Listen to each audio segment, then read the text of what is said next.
Today I will talk about plantar fasciitis. So plantar fasciitis is basically pain at the plantar fascia. The plantar fascia is the band under the foot. It runs from the heel to the ball of the foot. What it does is it does help to keep your arch up as well as other functions. But what happens is when that fascia gets injured, then it starts to develop pain. That's when the plantar fascia develops.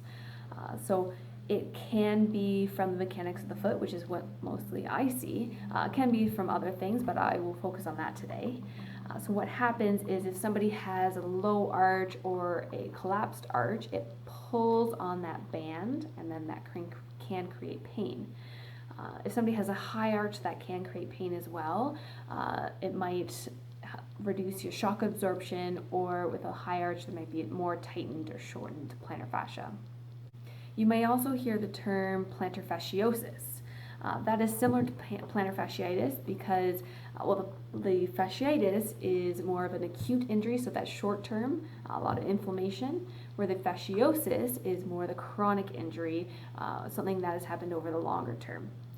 And if you have any questions about plantar fasciitis, feel free to reach out and I would be happy to help.